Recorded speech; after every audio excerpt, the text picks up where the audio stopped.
ഇന്നലെ കൊല്ലത്തുള്ള കൊറ്റൻകുളങ്ങര ഭഗവതി ക്ഷേത്രത്തിൽ പോയിട്ടുണ്ടായിരുന്നു.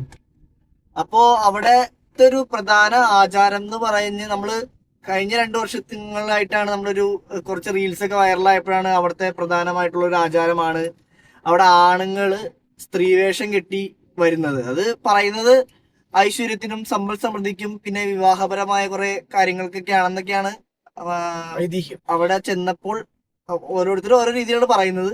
ശരിക്കും എന്താണെന്നുള്ളത് കൃത്യമായിട്ട് അറിയില്ല. അത് അറിയാവുന്നതാണ് ജസ്റ്റ് കമന്റ് ചെയ്തേക്ക്. അപ്പൊ അവിടെ ചെന്നപ്പോ കണ്ടത് വേറൊരു സംഭവം എന്ന് വെച്ച് കഴിഞ്ഞാൽ കൊച്ചു കുട്ടികൾ, അതായത് ഒരു 5 വയസ്സ് പോലും ആവാത്ത കുട്ടികളുണ്ട്. അവരുടെ പാരന്റ്സ് തന്നെ അവരെ, അതായത് ആൺകുട്ടിയാണ്, പാരന്റ്സ് തന്നെ അവരെ ഈ പറയുന്ന പോലെ പെൺവേഷം കെട്ടിച്ചിട്ട് അവിടെ പ്രധാനം എന്ന് പറഞ്ഞാൽ വിളക്ക് കൊണ്ട് ഇങ്ങനെ ആ ഒരു അമ്പലം പ്രദക്ഷിണം വെക്കാന്നുള്ളതാണ്. അത് വേണമെങ്കിൽ ജസ്റ്റ് കുറച്ച് വീഡിയോസ് ഇതിനകത്ത് ആഡ് ചെയ്യാം.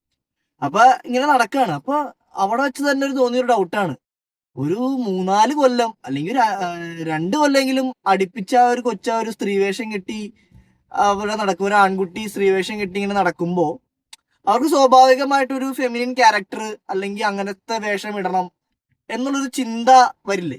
എന്താണ് കാർത്തി പറയാനുള്ളത്? അത് തന്നെയാണ് എനിക്കും പറയാനുള്ളത്. അല്ല അങ്ങനെ ഇപ്പൊ 2 തവണ പോയിട്ടുണ്ട്. കഴിഞ്ഞ തവണ പോയിട്ട് കണ്ട ഒരാളെ ഞാൻ ഇത്തവണയും കണ്ട്. ആളിൽ ചെറിയ കുട്ടിയാ, അല്ല അത്യാവശ്യം ഒരു 10ാം ക്ലാസ്സിലൊക്കെ പഠിക്കണ നിൽക്കണം. അവൻ കഴിഞ്ഞ തവണ കണ്ടു. അപ്പൊ അവൻ കഴിഞ്ഞ തവണ കാണുമ്പോ 2 വർഷം എടുക്കണം. അപ്പൊ കഴിഞ്ഞ തവണ 3-ാമത്തെ 2, 3, 4-ാമത്തെ വർഷം ഇത്. ഞാൻ അന്ന് കണ്ടേക്കാളും സ്ത്രൈണത കൂടിയാണ് ഇത്തവണ വന്നേക്കുന്നത്. അതായത് നടത്തത്തിലേക്ക് ഒരു മാറ്റം തോന്നി. അവരുടെ സംസാരത്തിലും അവരത് എൻജോയ് ചെയ്യണമല്ലേ. പക്ഷെ അത് അവരായിട്ട് തന്നെ ഉണ്ടാക്കി കൊടുക്കണേ അല്ലേ എന്നൊരു, അല്ല അതായത് പാരന്റ്സ് തന്നെ അതിനു വേണ്ടിട്ട് ഈ ഇനിഷ്യേറ്റീവ് എടുത്ത് അവരതിലേക്ക് തള്ളിയിടണമല്ലേ. ശരിക്കും അപ്പൊ ഈ പ്രായമായവര് പോട്ടെ കുഴപ്പമില്ല. പക്ഷെ ഇപ്പൊ കൊച്ചു പിള്ളേര് ഇത് കണ്ട് അവർക്കൊരു സ്പേസ് ഉണ്ടാക്കി കൊടുക്കുക എന്നുള്ള രീതിയിൽ തോന്നിപ്പോയി. ആച്ചിക്ക് എന്താണ് പറയാനുള്ളത്? എനിക്കും പറയാനുള്ളത് ഇതൊക്കെ തന്നെയാണ്. അതായത് നമ്മുടെ ചെറിയ പ്രായത്തിൽ ഇപ്പൊ എന്ത് സംഭവമാണേലും, അതിപ്പോ ഹിന്ദുത്വ ആയാലും ക്രിസ്ത്യാനി ആയാലും മുസ്ലിം ആയാലും ഇതൊരു മതത്തിന്റെ മതം പോലെ മതം നമുക്ക് ഓക്കെ, മതം ഒരു തന്നെയാണ്. പക്ഷെ ഒരാളുടെ ക്യാരക്ടർ തന്നെ മാറിപ്പോവാന്നുള്ള സംഭവം അല്ല, ഇതൊരു മതാചാരണത്തിന്റെ സംഭവമാണ്. അതായത് എന്ത് സംഭവമാണെങ്കിലും മതത്തിന്റെ അണ്ടറിൽ ഈ ആ ചെറിയ പ്രായത്തിൽ എന്ത് പഠിക്കുന്നു അതാണല്ലോ നമുക്ക് വലുതാവുമ്പോഴും കിട്ടുന്നത്. അതുകൊണ്ട് ഈ മദ്രസ പഠനം ആയാലും സൺഡേ ക്ലാസ് ആയാലും ഇതേപോലത്തെ ഹിന്ദുക്കളുടെ ഇത്തരം ആചാരങ്ങൾ ആ സംഭവങ്ങളിലോടൊന്നും നമുക്ക് യോജിപ്പില്ല. അത് ശരിക്കും പറഞ്ഞതിനൊക്കെ മാറ്റം വരേണ്ടതാണ്. കുട്ടികളിൽ നിങ്ങൾ 18 വയസ്സായിട്ട് നിങ്ങൾ പഠിപ്പിക്കുന്നത്, 18 വയസ്സ് കഴിഞ്ഞിട്ട് ചിലപ്പോ ഇത് പോയാലും ചിലപ്പോ എനിക്ക് തോന്നുന്നു കുഴപ്പമില്ല. 18 വയസ്സാകുമ്പോഴേക്കും ഒരു ആണാണോ അല്ലെങ്കിൽ പെണ്ണാണോ എന്നുള്ള അവർക്ക് തന്നെ സ്വയം തിരിച്ചറിവ് ഉണ്ടാവുന്നതാണ് എനിക്ക് തോന്നുന്നത്. അവർക്ക് തീരുമാനം എടുക്കാം, അവർക്ക് തീരുമാനം എടുക്കാം. ഇത് പക്ഷെ ഒരു സാധനം അടിച്ചേൽപ്പിക്കുന്ന പോലെ എനിക്ക് തോന്നിയത് അല്ലേ. പിന്നെ ഇത് മാത്രമല്ല, ഒരു കൊച്ച് ഭയങ്കര പ്ലെയിൻ ആയിട്ട് കിടക്കുന്ന ഒരു ആൺകൊച്ച് പെട്ടെന്ന് അവന്റെ ശരീരത്തിലേക്ക് ഭയങ്കര കളർഫുൾ ആയിട്ടുള്ള ആഭരണങ്ങൾ, കളർഫുൾ ആയിട്ടുള്ള വസ്ത്രങ്ങളൊക്കെ വരുമ്പോ ചില പിള്ളേര് അതൊരു 2-3 തവണ എനിക്ക് ഇത്ര ഭംഗി ഉണ്ടായോ. ഇന്നലെ ട്രെൻഡ് ആയിട്ടൊരു കൊച്ചിട്ടായി. അവന് ഭയങ്കരമായിട്ട് എല്ലാവരും വീഡിയോ എടുത്ത് കഴിഞ്ഞപ്പോ അവന് ഭയങ്കര ആവേശമായി, അവൻ നോക്കിച്ചിരിക്കലായി. കൊള്ളാലോ. അവൻ തന്നെ അവന്റെ വീഡിയോ ഇന്നിരുന്ന് കാണുമ്പോൾ, അതേപോലെ തന്നെ നമ്മൾ വീഡിയോ എടുത്തൊരു വൈറ്റ് ഡ്രസ് ഇട്ടൊരു മേക്കപ്പ് ആർട്ടിസ്റ്റ് എന്ന് പറഞ്ഞ പുള്ളി നടക്കുമ്പോഴും പുള്ളി നമ്മുടെ വീഡിയോയിൽ പോസ്റ്റ് ചെയ്യുമ്പോഴും എനിക്ക് ആ ഒരു സ്ത്രൈണത ഫീൽ ചെയ്തു. പുള്ളി ആണാണ്, നല്ലൊരു മേക്കപ്പ് ആർട്ടിസ്റ്റ് ആണ്. അതൊക്കെ ഓക്കെ, കഴിവുണ്ട്, മേക്കപ്പ് അടിപൊളിയായിട്ട് ചെയ്തിട്ടുണ്ട്. പക്ഷെ പുള്ളി നടക്കുമ്പോഴാണെങ്കിലും സംസാരിക്കുമ്പോഴാണെങ്കിലും ആളെ മാറിയില്ലേ, അല്ല ഭയങ്കരമായിട്ട് കൊഞ്ചിക്കൊണ്ട് എനിക്ക് ഫീൽ ചെയ്തു. അത് അവര് ക്യാരക്ടറെ മാറി. അല്ല അപ്പൊ അതായത് അത്യാവശ്യം ഏജുള്ള ആളെ പറ്റിയപ്പോ ഞങ്ങള് പറഞ്ഞത്. ഒരു കുട്ടികളുടെ കാര്യത്തിനൊന്ന് ആലോചിച്ച് നോക്കി, എന്തായിരിക്കും ഒരു 5 കൊല്ലം കഴിയുമ്പോ അവരുടെ ഒരു മാറ്റം. എനിക്ക് തോന്നിയൊരു ഡൗട്ടാണ്. അതായത് ഡൗട്ടാട്ടോ, ശരിക്കും പറഞ്ഞാൽ എനിക്ക് അവിടെ ആരോട് ഞാൻ ചോദിച്ചില്ല. അതായത് ഇപ്പൊ ചില പാരന്റ്സിന് പെൺകുട്ടികൾ ജനിക്കണമെന്നുണ്ടാവും, അവർക്ക് ജനിച്ചത് ഒരു ആൺകുട്ടിയായിരിക്കും. അപ്പൊ സ്വാഭാവികമായിട്ടും അതാണ് നമ്മുടെ ചാന്തോട്ട് സിനിമയിൽ കാണിക്കുന്നുണ്ട് ദിലീപിന്റെ കേസിൽ. അപ്പൊ ഇങ്ങനെ ആ ഒരു പെൺവേഷം കെട്ടിച്ച് പബ്ലിക്കായിട്ട് നല്ലൊരു ഉദാഹരണമാണ്. കാരണം അവൻ വളർന്നു വരുന്ന സാഹചര്യത്തിൽ നിന്നാണ് അവന് ആ സ്ത്രൈണത വരുന്നത്. അത് കഴിഞ്ഞ് അവൻ വേറൊരു നാട്ടിൽ പോയി അവൻ തിരിച്ച് പുരുഷനായിട്ട് വരുന്നു. അതെ അതെ, അതൊരു അമ്മൂമ്മ ഭയങ്കര ഉദാഹരണമുള്ള സിനിമയാണ് ഇത്. അതെ അതെ, എനിക്ക് ആ സിനിമയും നന്നായിട്ട് ഓർമ്മ വന്നു. അതേപോലെ തന്നെ ഈ പാരന്റ്സ് ഇങ്ങനെ ഒരു കുട്ടീനെ മാറ്റിയെടുക്കുന്നത് എനിക്ക് ഭയങ്കരമായിട്ട് എന്താ പറയാ ഒരു നെഗറ്റീവ് ഫീൽ അടിച്ചു. ആലോചിച്ചൊക്കെ അറിയാം. അതായത് ദിലീപ് ചെറുപ്പായിരിക്കുമ്പോ അച്ഛൻ ജയിലിലായിരുന്നു. അച്ഛൻ ജയിലില് എവിടെ കണ്ടായിരുന്നല്ലോ, ജയിലിലായിരുന്നു. അപ്പൊ അമ്മൂമ്മയാണ് വളർത്തുന്നത്. അമ്മൂമ്മ വളർത്തി. പിന്നെ അവന്റെ അമ്മ അല്ല, അമ്മൂമ്മക്ക് പെൺകൊച്ചു ആയിരുന്നു. അമ്മൂമ്മയാണ് അവന് ആ ഭംഗി കൊടുത്തത്. അല്ല, ഞാൻ ചോദിക്കുന്നത് ആ സിനിമയിൽ അമ്മൂമ്മക്ക് അത് പെൺകൊച്ചായിരിക്കണം എന്ന് ആഗ്രഹം ഉണ്ടായിരുന്നു.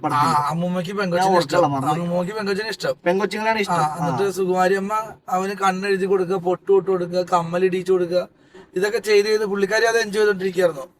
ഇവൻ വളർന്നു വരുമ്പോ ഇവൻ കൂടെ വളർന്നത് കൂട്ടുകാരികളുടെ കൂടെയാണ്. അവരുടെ കൂടെ ഡാൻസ് പഠിക്കാൻ പോണു, അവരുടെ കൂടെ ഡാൻസ് കളിക്കണു, അവരുടെ കൂടെ അവരെ പോലെ ഡ്രസ് ചെയ്ത് തുടങ്ങി. പിന്നെ അവരിൽ ഒരാളായി മാറുകയാണ്.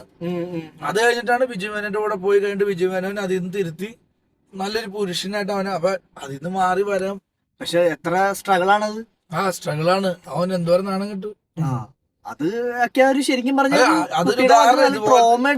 ഇതുപോലത്തെ ചെറിയ മനസ്സിൽ ഇതേപോലത്തെ സംഭവങ്ങൾ വശങ്ങൾ കുത്തിവെച്ച് കഴിഞ്ഞാൽ അത് നിങ്ങൾക്ക് തന്നെ ഫ്യൂച്ചറിൽ തിരിച്ചടിക്കും. അതൊരു പ്രശ്നം എന്തായാലും എല്ലാവരും നോക്കണം. വിശ്വാസമൊക്കെ നല്ലത് തന്നെയാണ്. ഈ നമ്മുടെ ഒരു കുട്ടികളിൽ നമ്മൾ ഇൻജക്ട് ചെയ്ത് കൊടുക്കുന്ന ഒരു സാധനം അത് 18 വയസ്സാവാത്ത കുട്ടികളിൽ നമ്മുടേതായ ഒരു സാധനം എന്തും, ഇപ്പൊ കളറായാലും ശരി, മതമായാലും ശരി, മറ്റെന്ത് സാധനമാണെങ്കിലും അടിച്ചേൽപ്പിക്കരുത് എന്നുള്ളതാണ് എന്റെ ഒരു അഭിപ്രായം.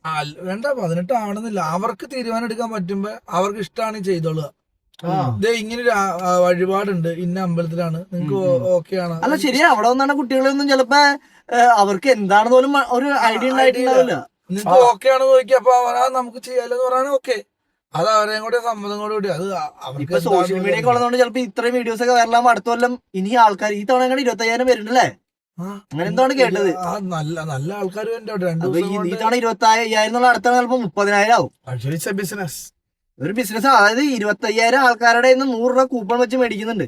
അല്ലാതെ ഞാൻ അമ്പലത്തിലെ കുറ്റം പറയുന്നതല്ല, ആ ഒരു വരുമാന മാർഗമാണ് അത്. ഈ പറയുന്ന പോലെ വരുമാന മാർഗത്തിന് വേണ്ടി ചെയ്യുമ്പോൾ അപ്പുറത്ത് കുറെ ദോഷങ്ങളും ഇതിപ്പോ ഒരുപാട് നെഗറ്റീവ് കമന്റ്സ് വരാൻ ചാൻസ് ഉണ്ട്. കാരണം മതത്തെ പറ്റി പറയുന്ന ഒരു ആചാരത്തെ പറ്റി നല്ലതാ. മതം ആചാര വിശ്വാസമൊക്കെ നല്ലത് തന്നെ. അവരുടെ ആഗ്രഹങ്ങൾക്കും കാര്യസിദ്ധിക്കൊക്കെ നല്ലതാണ്. പക്ഷെ ഒരു ലൈഫ് ഭയങ്കര. അതെ, കുട്ടികളിൽ ഈ സാധനം ചെയ്യരുത്. കാരണം അവിടെ വയസ്സായ എത്രയോ പേര് അല്ലെ, ഇന്നലെ നിങ്ങൾ വീഡിയോ ഇട്ടുള്ള ഒരു പിങ്ക് ഡ്രസ് ഇട്ട് കണ്ണടയൊക്കെ വെച്ചിട്ട് അല്ലെ, ആ ആൾക്ക് നല്ല പ്രായമുണ്ട്. ആ പ്രായത്തിൽ ഒന്ന് ചെയ്തോട്ടെ, അവർക്ക് ഇഷ്ടമാണെന്നുണ്ടെങ്കിൽ. പുള്ളിക്ക് ഇഷ്ടമാണ്, അവർക്ക് ഇഷ്ടമാണ് അവർ ചെയ്യട്ടെ. ഇപ്പൊ സംഭവം അവിടെ ചെല്ലുമ്പോ നമുക്കിങ്ങനെ നമ്മള് കൂട്ടുകാരോട് കളിയാക്കാം, നീ ഇതുപോലെ വേഷം കിട്ട്, അങ്ങനെ ഒരു സാധനം നമ്മളും പറഞ്ഞ്. അപ്പൊ വേണമെങ്കിൽ നമുക്ക് ചെയ്തു നോക്കാം, ഒരു രസത്തിന് ചെയ്ത് നോക്കാം. അല്ലാതെ ഈ കൊച്ചു കുട്ടികളെ പാരന്റ്സ് തന്നെ ഇത് ചെയ്യുന്നതിനോട് ഒട്ടും യോജിക്കാൻ പറ്റില്ല. ഇപ്പൊ പണ്ടൊക്കെ കുഞ്ഞിലെ പഴനി കൊണ്ട് മുട്ട അടിപ്പിക്കണ പോലെ അല്ലല്ലോ ഇത്. അതെ അതെ അതെ. അത് പറഞ്ഞാൽ ആ മുടി പിന്നെ വളർന്നു വരും. അവന്റെ ക്യാരക്ടറിലോ അല്ലെങ്കിൽ അവന്റെ വേറെ മാറ്റങ്ങളോ ഒന്നുമില്ല. അതെ, ഇതൊരു ആളെ തന്നെ മാറി ഇതാണ്. അതെ, അതായത് ഒരു നമ്മുടെ ഉള്ളിലുള്ളൊരു സാധനം അതിന് നമ്മള് ചാന്തോട്ട് പറഞ്ഞപ്പോ തന്നെ ശരിക്കും പറഞ്ഞ ആളുകൾക്ക് തിരിച്ചു വേറെ അമ്പലം അങ്ങനെ ഒന്നുമില്ല അല്ലെ. പെൺകുട്ടികളാണാവുന്ന ആചാരമുള്ള അമ്പലമൊന്നുമില്ല. നടപടി അവിടെ കേസും അല്ലല്ലോ. നമ്മളറിയാൻ പാടില്ലാത്ത ഒരുപാട് അമ്പലാചാരങ്ങള് മൊത്തം ഇന്ത്യയിൽ നോക്കുകയാണെങ്കിൽ പല സ്ഥലങ്ങളിൽ ഉണ്ടാവും. നമ്മള് അമ്പലത്തിനുള്ളിൽ വന്നത് കൊണ്ടാണ് ശരിക്കും പല ആചാരങ്ങളാ സോഷ്യൽ മീഡിയ നമുക്ക് ഇതൊക്കെ പുറത്തു വരുന്നുണ്ട്. അറിയാത്ത എന്തൊക്കെയോ ഉണ്ട്. അതെ, പിന്നെ ഇപ്പോഴും ബലി കൊടുക്കുന്നതൊക്കെ ആയിട്ടും നമ്മുടെ കേരളത്തിൽ തന്നെ നടക്കുന്നുണ്ട്. അങ്ങനെ പുറത്തറിയാത്ത എന്തെങ്കിലുമൊക്കെ നിങ്ങൾക്ക് അറിയാമെങ്കിൽ. അതെ, അപ്പൊ നിങ്ങൾക്ക് ഈ ഒരു പറഞ്ഞ കാര്യത്തെ പറ്റി എന്താണ് അഭിപ്രായം എന്നുള്ളത് നിങ്ങൾക്ക് ജസ്റ്റ് ഇത് നെഗറ്റീവ് ഉണ്ടാക്കാൻ വേണ്ടി പറഞ്ഞില്ല. ഞങ്ങൾക്ക് തോന്നിയൊരു കാര്യം അവിടെ നിന്നപ്പോ അല്ല, ഞാനിപ്പോ ഭാവിയിൽ എന്റെ ഒരു കുട്ടി ഒരു ആൺകുട്ടിയാണ്, ഞാൻ ഒരിക്കലും അവിടെ കൊണ്ടുപോയി അങ്ങനെ ഒരു വിഷം ചെയ്യില്ല. അതാണ് എന്റെ ഒരു അഭിപ്രായം. അപ്പൊ ഞങ്ങൾ നമ്മളിവിടെ എറണാകുളത്ത് ഇങ്ങനെ പറയാം, പക്ഷെ അവർക്കത് വലിയ ആരാധനയായിട്ട് അവര് ഭയങ്കര ഇതായിട്ട് കാണുന്ന ഒരു സംഭവമായിരിക്കും. പക്ഷെ അത് നിങ്ങളുടെ ഇഷ്ടമാണ്. പക്ഷെ കുട്ടികൾ, അതായത് ചെറിയ പൊടിക്കുച്ചുകളെ വെച്ച് ചെയ്യുമ്പോൾ അവർക്കുണ്ടാവുന്ന മാറ്റം എന്താണെന്ന് നിങ്ങൾക്ക് തന്നെയാണ് പിന്നെ അത് എഫക്ട് ചെയ്യുന്നത്. അതാണ് പറയുന്നത്. അതാണ് മെയിൻലി ഞങ്ങൾ ഫോക്കസ് ചെയ്ത് പറഞ്ഞത്. വിശ്വാസമല്ലേ ഒക്കെയാണ്. നമ്മളൊന്നും അതിനൊന്നും എഗെയിൻസ്റ്റോ ഒന്നുമല്ല. നമ്മളെല്ലാം അതൊക്കെ അംഗീകരിച്ച് നമുക്ക് നമ്മൾ അവിടെ പോയി വിശ്വാസം നിന്ന് നല്ല രീതിയിൽ നിന്നും കാര്യങ്ങൾ ചെയ്തു. പക്ഷെ കുട്ടികളുടെ ഈ കാര്യത്തിൽ കണ്ടപ്പോഴാണ് ഇത് ഇങ്ങനെ ഒരു ഒരു അത്ഭുതമായിരുന്നു ഇതൊക്കെ ആദ്യമായിട്ടാണ് കാണുന്നത്. ഒരു അത്ഭുതമാണ് ഇനി സംഭവം. അടുത്തത് ഞങ്ങൾക്ക് കൊടുങ്ങല്ലൂർ അമ്പലത്തിൽ പോകണം. അതിന് ഭരണിപ്പാട്ട് ഭരണിപ്പാട്ട് കഴിഞ്ഞ് തീർന്ന് ഞങ്ങൾക്ക് അതുപോലെ സംശയം അടുത്ത അടുത്ത ടോപ്പിക് വരുന്നുണ്ട്. തെയ്യങ്ങളുടെ കുറച്ച് കാര്യങ്ങളുണ്ട്. ആ. ഈ അതിനെ ഇതെല്ലാം നമ്മൾ വെറുതെ സോഷ്യൽ മീഡിയ കണ്ടിട്ടില്ല, നമ്മൾ നേരിട്ട് ചെന്ന് കണ്ട് അനുഭവിച്ചിട്ടാണ് നമ്മൾ ഈ ചോദിക്കണത് പറയണത്. അപ്പൊ അല്ലാതെ വെറുതെ സോഷ്യൽ മീഡിയയിൽ ഒരു വീഡിയോ എടുത്ത് റിയാക്ട് ചെയ്യണ പോലെ ചെയ്തതല്ല. അടുത്ത ടോപ്പിക്കായിട്ട് ഞങ്ങൾ വരുന്നതാണ്. അപ്പൊ നിങ്ങളുടെ എന്താണ് അഭിപ്രായം എന്നുള്ളത് കമന്റ്